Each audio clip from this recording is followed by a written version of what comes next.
On today's episode of Locked On Angels, the Halos lose their 5th straight game last night. So are we in some trouble, or are we just playing some really good teams? John and I are going to discuss that. It's time to get Locked On with Mike and John, and this is Locked On Angels.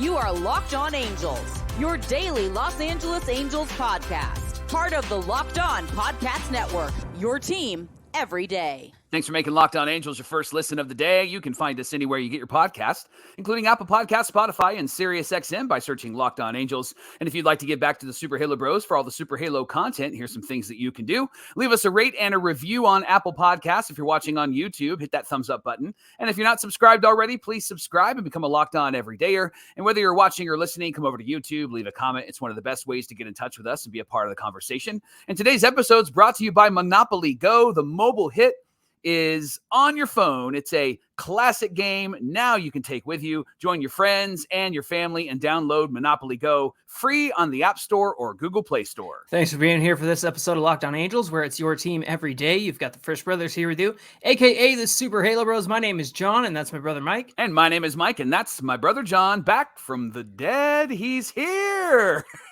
Word of advice to you and to everyone. Mm-hmm. Don't get the flu. No, not at all. Don't plan on it. Please don't plan on it. Don't put it on your agenda. Don't schedule it. Yeah, it's just been the absolute worst. It's been five days not of my life. Good. Not good. But glad to have you back. Yeah, I'm glad to be back. I'm finally in a place where I can at least do the show. Sit upright. With you. Yeah, it's exactly. Sit upright and do the show with you. Yeah. Listen, it's our third season here at Locked On Angels. We love talking Angels baseball with you every Monday through Friday, 5 days a week. On today's show, we're talking about the game against the Orioles from last night, the 10,000th game ever, Mike. Yep. Can you believe it? And what Wash had to say on letting the kids play. We'll get into all of that on today's show. But, Mike, let's recap that game against the Baltimore Orioles, just trying to save time, from Monday night. Yeah, Reid Detmers was on the mound. And, Johnny, he's the ace of this staff. He at least is proving to be the ace of this staff. Now, he didn't have his best stuff last night, but he did pitch enough. He did pitch enough to keep the Angels in the game against a really good team like the Baltimore Orioles. So 7 innings, 6 hits, 4 runs, 4 earned, 3 walks, 4 Ks, 2 home runs, 99 pitches thrown. Yeah, I noticed that he didn't have his best stuff. There's a couple of 92-mile-an-hour fastballs in there and whatnot, Yep. But the fact that he still went 7 innings pitched means that he, did what he could to keep the Angels in the game, like you mentioned. And right. Yeah, 4 earned runs on that game last night. The 2 home runs were a little concerning because he hadn't given up a home run right all season long until. Am I right on that? Or I feel like he hasn't given up a home run. It feels like that. I don't know. I'd have to go back and check the stats, but it did feel like that. Those 2 pitches that they hit out though were I don't know. Can I say meatball?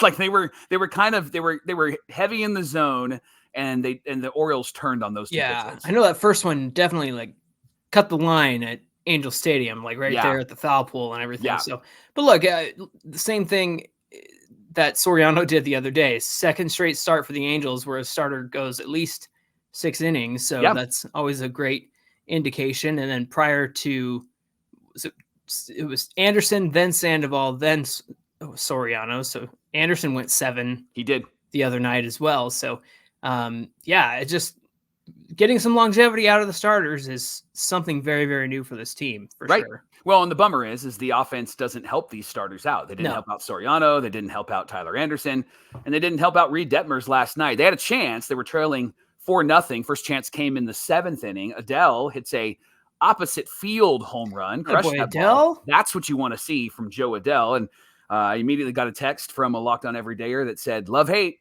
because that's exactly how I feel about Joe Adele right now. Then Logan O'Hoppe hits a single, and then there's an Adrianza walk. He's playing in this game. It was nice to see him in there. He had a kind of a scuffle at second base. We don't need any more errors, bro. So let's work on that. Then Neto, kind of the rally killer in this one. He grounded into a double play. O'Hoppe moves to third.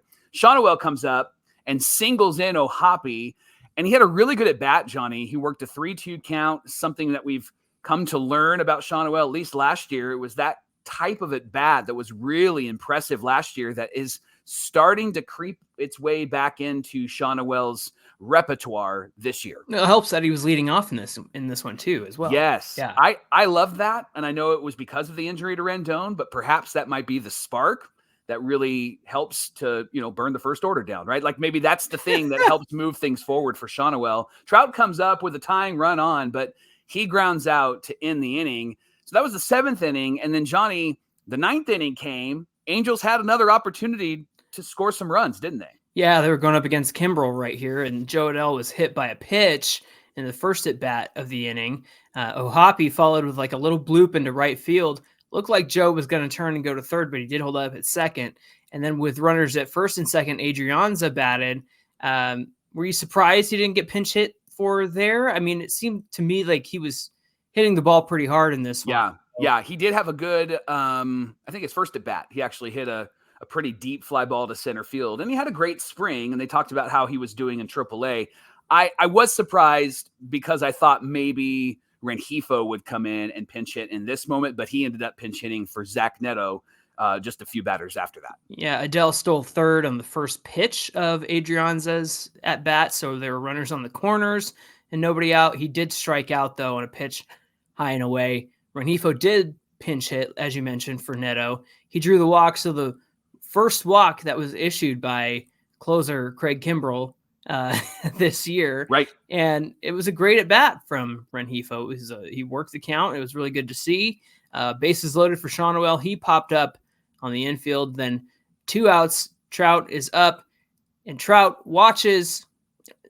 In your notes here, you say he watches strike 3, which is correct. But let me tell you why I was frustrated. Okay. He watched strike 3 right after he watched strike 2 in the exact same spot, Mike. Yeah. At the top of the zone. Yeah. You got to swing the bat, bro. Right. You got to swing the bat. I don't care what you think is a strike or not. The pitch before that you didn't think was a strike was a called strike. Yeah. And you have the game on the line, and what are you waiting for? Yeah. Swing the bat. Swing the bat. Mike Trout has to get Mike Trout to the playoffs, Mike. Right. And you can't do that if you just stand there and Yeah. Well, and then Shonowell's at bat previous to that. You can't pop up in the infield. You got to make contact. And that's the Angels' Achilles heel all the time when it comes to situations like this. That is contact, though, Mike. That's like popping up is making contact. Yeah, Trout just watched. He did. I get what you're saying.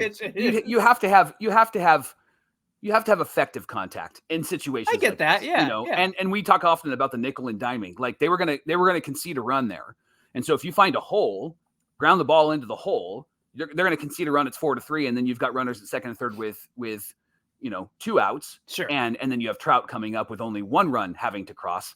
You're right though, because Mike Trout doesn't swing at that last strike, and then he watches the same pitch hit the same part of the zone. And Craig Kimbrel, same exact spot. Craig Kimbrel is the king of getting himself into trouble, and then the king of getting out of trouble. And the pitches that Adrianza swung at, and then the pitch that Mike Trout didn't swing at, like that's where he's effective, high in the zone, sometimes outside of the zone. And Trout didn't get the call the first time. And I think you have to at least protect, right? You have to at least foul that ball away, make some sort of contact so that you're not watching that ball go by. Because this is now another opportunity that we've seen in the bottom of the 9th where Trout didn't come through. And he did say, I got to be better. And then he came through another time, right? But then here's another moment where it's like, bro, we need you to swing the bat here and find out what you can do against Craig Kimbrel. I'm checking my pulse because my wife told me, don't get excited when you record the show.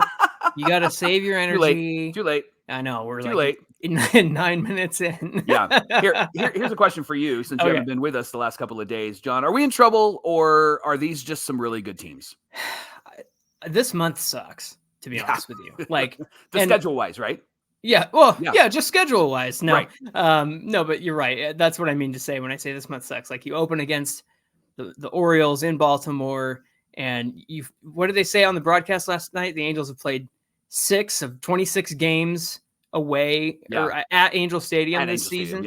And last night was number 7. So thank goodness they have a 9-game homestand here, which started last night. So they have 8 more games, but this is just a tough schedule. And look, I understand that when you previewed the Red series, you were thinking, hey, they just got swept by the Mariners, so maybe they have a chance. But I got to thinking, first of all, they were in Seattle. The Mariners have the benefit of hitting at Great American Ballpark most of the time. Mm-hmm. They are a good offensive team. The problem is that when you're a good offensive team, it's almost like playoff baseball. When a good offensive team goes up against a good pitching team like the Mariners, who, let's be honest, have the best rotation probably in the American League right now. Yeah. And when you have those forces collide like that, the pitching is always going to come out on top. So the Mariners are used to playing in a pitcher's ballpark like T-Mobile Park, where the the Reds, I should say, are not. Yeah. And so I think that's why they got swept there. So I was not surprised at how easily they beat us over the weekend. Especially, you said it on Friday's show. You said you have to play near perfect baseball against these Reds because you've got guys like Ellie De La Cruz running all over the bases, and they're going to take advantage. You give them an inch, they're going to take a foot, right? Yep. And that's exactly what happened. So I think it's a combination of playing some really tough teams. I also think that it's a combination of the learning curve. Like we are so excited to have the coaching staff that we have. It doesn't mean that these guys are going to get it right overnight. They have a lot of crap to undo from the last 3 years, Mike. Think about all the wisdom, quote unquote, that prior coaching staffs have drilled into the brains of these guys, or did or didn't drill into the brains, because who knows what was received and what was dumped out the back of their heads. But the fact is, I think that there's a lot of mental undoing that they have to do from the last few years in order to get right. So I say, can we just keep our head above the water until the end of the month here? Well, that's going to be hard because they've got the Orioles, and then they've got the Twins, who are under 500, only team since the Marlins that they've played that are under 500, and then they have the Phillies. So it seems like it gets a bit more difficult. Here's the one positive, if it's a positive at all, when it comes to some of these games. The Angels were in those games. I mean, we just talked about Mike Trout having 3 opportunities in the 9th inning to come through, and they didn't, right? So the Angels have been in some of these games. So it could easily be a 500 ball club. Maybe they're 12-11 or 11-12, something along those lines, or 12-14, whatever the record might be. But that's the frustrating part about some of this, is that they could have come through and they didn't. And that's Mike Trout. There's no learning curve for Trout. He gets it, right? Like if it's Sean Noel or Neto or somebody like that at the plate, then you're going, well, they're still learning how to come through in those moments. Trout, you got to come through in those moments for us, because we're gonna keep sinking if you don't come through for us. Right, exactly. A couple positives. I mean, look, a positive here is Joe Adell hitting that opposite field home run last night, which was great to see. And the note you have here is it was the first run the Halos scored since Saturday in Cincinnati. And 19 innings. A total of 19 innings between Joe Adell's home run and the last time they scored. And that's the reason why they're in the position that they're in. Yeah. They've just not been scoring runs. Right. And even with the pitching being as mediocre as it has been to start the season, we're getting some good performances out of Detmers and Detmers and Anderson and Soriano. We'll blame the meds on that one. That's right. Yes, thank you. It really comes down to not scoring in the moment and when it matters. Yeah. Absolutely. I did love one positive note when Detmers is in that 7th inning and he gives up a triple with 2 outs. Barry Enright comes out. They have a conversation and they didn't remove him. And I love that. Yeah. He had 97 pitches. He threw 2 more pitches, gets out of the inning, and it was Adley Rutschman, and he got him to fly out. That's what you want from a Reid Detmers. That's what you want from your ace, right? Absolutely. Hey, thanks for making Locked On Angels your first listen every single day. The Angels are back at it at the Big A, playing the Orioles at 6:38 Pacific time. You can catch Griffin Canning on the mound and catch every pitch of the Angels hometown broadcast with SiriusXM on the SXM app. Just search Angels. And coming up on Locked On Angels, Wash said he was going to meet with the starters and ask why they can't throw first pitch strikes. But why? And what would they say the reason is? Well, we're going to share some ideas about that coming right up. Today's show is brought to you by our friends at Game Time. Game Time is the authorized ticket marketplace for Major League Baseball. It makes you getting tickets faster and easier, which we love. And Game Time is obsessed with saving you money on buying tickets. You can get last-minute deals on tickets, save up to 60% off of sports, but not just sports, comedy, concerts, theater, a whole lot more. You can also save with exclusive in-app flash deals on select seats ahead of time of the game or the event. And you can even save on zone deals where you choose the section and Game Time chooses the seats. They have all-in pricing, so this feature shows all of the totals right up front. There's no surprises at checkout. And then you get a panoramic view of where you're going to sit so you know where you're going to be before you buy. And then they have the lowest price guarantee, or Game Time is going to credit you 110% of the difference. Plus, with every purchase, you get the Game Time ticket coverage. Your purchase is covered with the most flexible customer service policy in the ticketing industry. So take the guesswork out of buying tickets and download the Game Time app today. Use our promo code LOCKEDONMLB for $20 off your first purchase. Again, LOCKEDONMLB for $20 off your first purchase. And you're going to want to buy some Angel tickets because you get to see John and I on Friday against the Twins, and it's Star Wars drone night. So I'm excited about that. So come and hang on Friday night, and we would love to meet you. Download the Game Time app right now. Last minute tickets, lowest prices guaranteed. And Locked On Angels is brought to you by Policy Genius. Policy Genius is the smarter way to buy insurance. They make it easy to compare personalized quotes and policies from top-rated insurers side by side. The team of licensed experts at Policy Genius is here to answer your questions, handle the paperwork, and help you make decisions with confidence. They work for you, not the insurance companies, which is key because they're going to help you explore your coverage options and make policy adjustments as your life changes. They are your advocate at every single step. And Policy Genius is committed to your information remaining secure. Your security is their priority. They use industry-leading security practices to help keep your information safe. Check life insurance off your to-do list in no time with Policy Genius. Head to policygenius.com/lockedonmlb or click the link in the description to get your free life insurance quotes and see how much you could save. That's policygenius.com/lockedonmlb.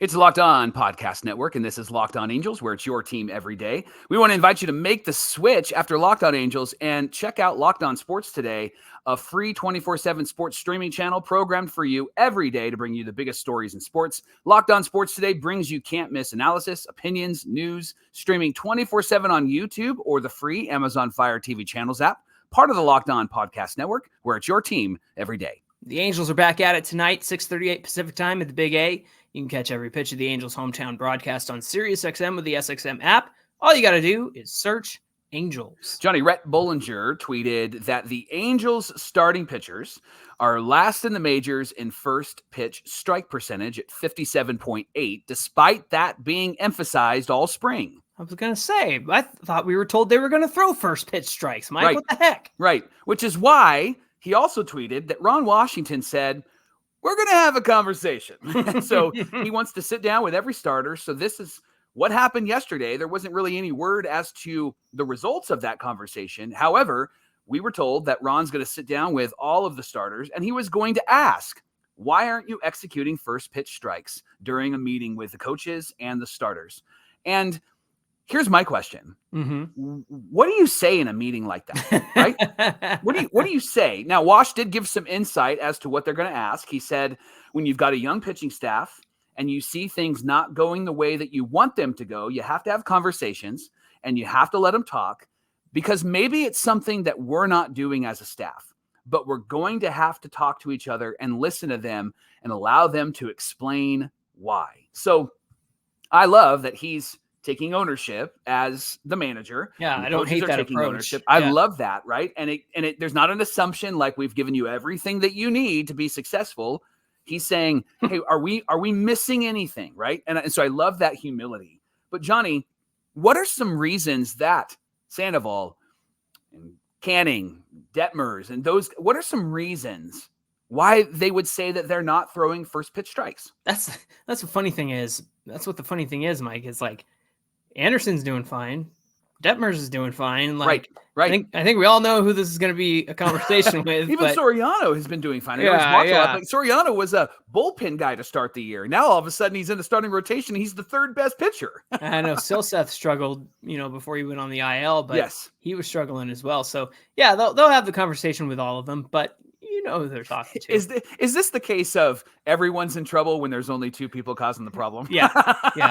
Griffin, welcome, Sandy, and everybody else. Welcome to teaching high school. Yeah. Yes, exactly. So what do they say? I mean, if you're in that room, what do you think that they're talking about? My first thought is mechanics. Okay. And because that really seems to be the issue. And more than once, and I know Gooby watches like a hawk from the broadcast booth. And he always says something along the lines of, well, Sandoval's shoulder's flying open, and that's why he's got an early release on that fastball, and that's why it's not hitting the zone. And so for me, just from what I've seen and heard on the broadcast, is it just makes sense that it would be mechanics, because whatever they should be doing in terms of their delivery, they're not repeating it. And whatever they should be doing is not, well, I shouldn't say isn't repeatable, but at the moment it's not repeatable. Yeah. It's not something that they are able to do. Yeah. So perhaps they need to have a more conversation about mechanics and not flying open or not dropping an elbow or whatever the case may be. Right. Yeah. I wonder if their conversation would also cover the type of first pitch that they're throwing. Remember last year, they're throwing their best pitch to start, but the encouragement this season was save that so that you can get that third strike.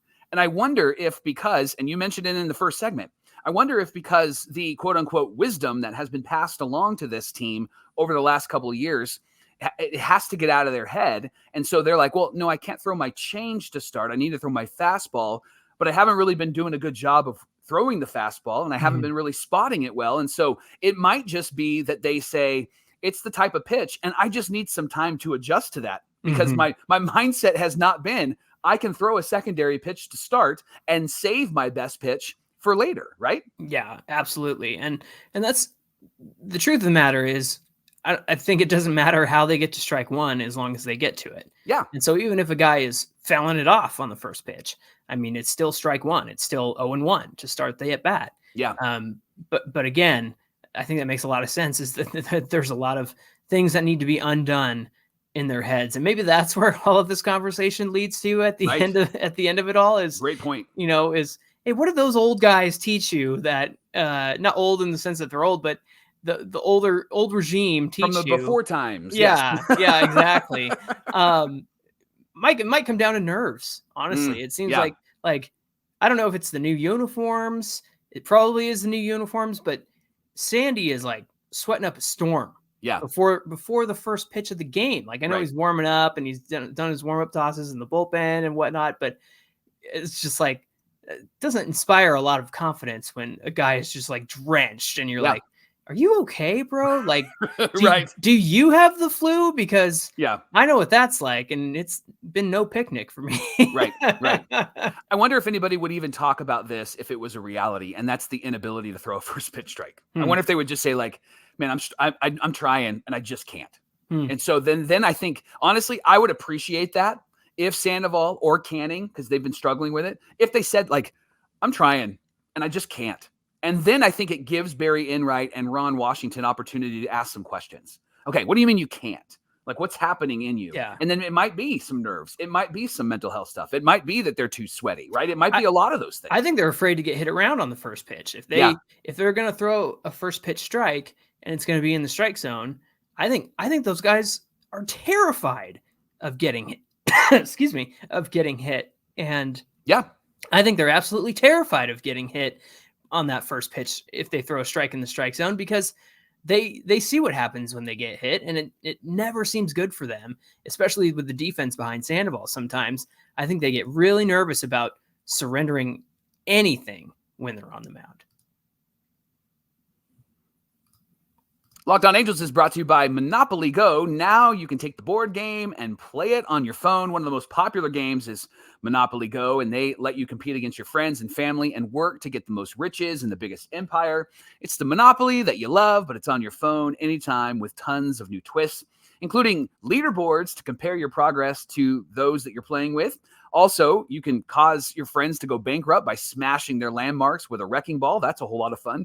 Charge other players rent for those iconic properties. You can play countless dynamic Monopoly boards on this game, and you can even work with your friends to crack open the community chests and in tournaments to get extra rewards and climb the leaderboard. So get back out there, put your game face on, and download Monopoly Go, now free on the App Store and Google Play Store. So, Mike, when do you let a young player figure it out at the major league level? Mm-hmm. And when do you pull the plug on their situation and send them back down? Well, that's the question that Wash and the Angels coaching staff have to wrestle with early on this season. And the reason why is because young players like Shawnuel and Neto, they've all had their periods of struggling at the plate so far this season. And according to Wash, he said it's a fine line that a team must walk with a struggling young player. And the team wants to show confidence in the player, but not allow him to fail so much that he loses confidence in himself. Wash said that the team is still on the right side of the line with Nolan Shawnuel. In fact, Wash said, I have no problem constantly running him out there and letting him try to figure it out. I haven't seen where he has a disbelief that he can do something. I see it's not happening. I see him handling that it's not happening. I don't see him handling it in a panic way. I think that's important. Yeah, Shawnuel's actually got a 5-game hitting streak after his hit last night. So maybe there's something that's starting to click. Wash said he wants to see him be a bit more aggressive. Last year, he swung at 63% of pitches in the zone, which is slightly below the major league average of 66%. But this season, Shawnuel has swung at only 48% of pitches in the zone, which is interesting. And go ahead. I was just going to say, there's such an emphasis on him drawing walks and being the walk guy and the on base guy. Maybe he kind of took that to mean, all right, well, maybe I need to focus on drawing walks and not worrying about getting hits. But there was a great video preseason from Foolish Baseball, and he kind of said it was 5 players he didn't like for 2024. Shawnuel was on there. And the reason why he wasn't buying in on it was because he said pitchers are going to figure him out. Like, they realize he's going to be patient, so they're going to start throwing stuff at him in the zone. And he's got to be able to swing it. And the fact that he was only swinging at 48% of the pitches in the zone indicates to me that, Foolish Baseball is not far off in the sense that, pitchers are going to figure out, hey, if he's just going to take a walk, I'm going after him. And so it's good that Shawnuel's starting to swing more at those pitches. I think putting him in the leadoff spot, Mike, I think was a really good idea last night. That's helpful. And I'd love to continue to see him be in the leadoff spot. Wash said that once he gets out of his way and starts understanding that he can and believing that he can, he's going to take off because he can hit. In this game, everybody goes through struggles, and this is just happening right now because it's the beginning of the year. He said his message to Nolan is going to be consistent, constant, repeating over and over and over again. And he said, that's it. I'm just going to keep making sure that he knows what we want from him when he goes out there, and I'm going to invite him to keep on doing that. And it seems to be the same message that he's applying to Zach Neto. Now, Neto had 2 hits last night, which was great. Did get pinch hit late in that game, but Neto had 2 hits last night, and they were 2 really good hits. The last one was a double down the line, and that's good to see. And I just think that's going to be time with these guys because they didn't really develop in the minor leagues, and this is their first full year in the major leagues, and they came up last year. And when you come up like that, sometimes the pitchers have the edge, and we're seeing that with Jackson Holliday in Baltimore because he's really struggling. But other times you have the edge on the pitchers because they don't know how to pitch to you. And so Zach Neto came up, hot commodity. Nolan Shawnuel came up, really great hitter. And so they were able to take advantage of that. Some people caught up to Neto. Shawnuel was just fantastic, 275 batting average and OPS over 700.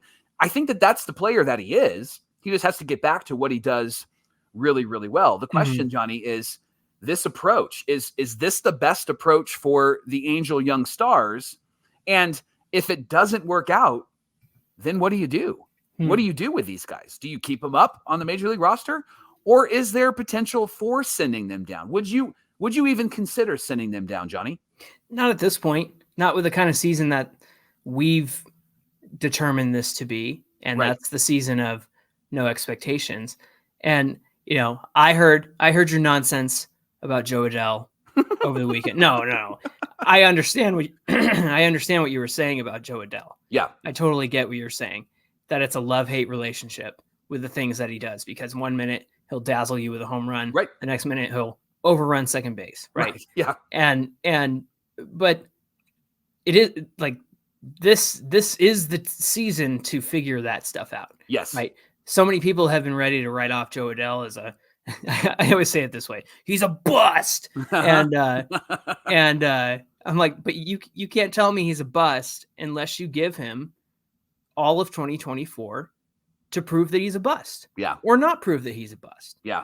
And the same goes with these other guys. Like you've got to give them a chance to work through adversity and work on things. Otherwise, like, who else are you going to turn to? Yeah. Who's knocking down the door from the minor leagues to come play shortstop for us? Right. Or first base or what have you. Right.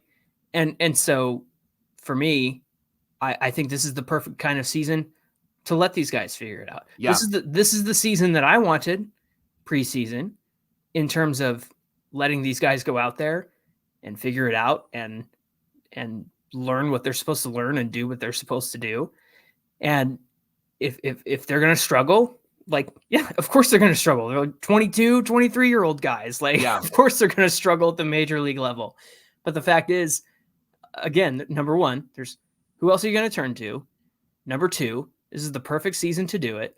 And number three, this is what you do in a no expectations season. Yeah. And so let these guys work through it. Let them figure it out. I say keep them up at the major league level. Can I add a fourth to your list there? Fourth is you can't trade them. There's no trade value. And I know that sometimes people will give suggestions like, hey, let's package Suarez and Adell and Rengifo for a great shortstop. Not going to happen because nobody's going to bite on that at all. You're not going to get anybody good. You're not going to get Trey Turner. You're not going to get somebody that's fantastic. You're going to get somebody that maybe potentially is on the tail end of their career and they're trying to dump salary. And so it makes sense why they keep these guys around, because there isn't anything better at this point. And you're right. It's time for them to develop a little bit this season. And that's what this season is really all about. It's really what it comes down to is 2024 is going to be a season where these young guys play 90% of the games. And that's what it's going to be. And if you're frustrated with it, then sorry, it's going to be a long season for you. Yeah. But I'm excited to watch the young guys play, because it's better than watching a bunch of cast-offs play like we've done for so many years. It's better than watching a lot of overpaid stars that, are past their prime on this team do this thing. So I'd rather watch these young guys try and fail or try and succeed and be excited about that. Hey, thanks for making Locked On Angels your first listen of the day. The Angels play the Baltimore Orioles, just trying to save time, 6:38 Pacific time, and you can catch every pitch of the Angels' hometown broadcast with SiriusXM on the SXM app. Just search Angels. Hey, give us a follow at Locked On Angels on Twitter and at Super Halo Bros on Twitter and Instagram. Whether you're watching or listening, come on over to YouTube, find today's show, and get in the comments section. Hit that subscribe button on your way down there. It really helps out Mike and I. It helps out our channel a whole bunch. You're directly helping Mike and I when you do that.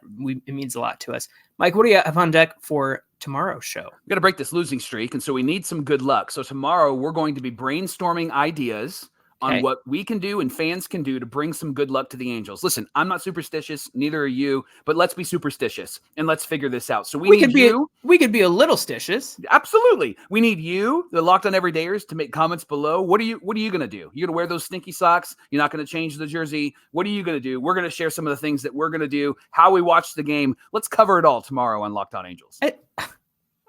We can bring luck right here.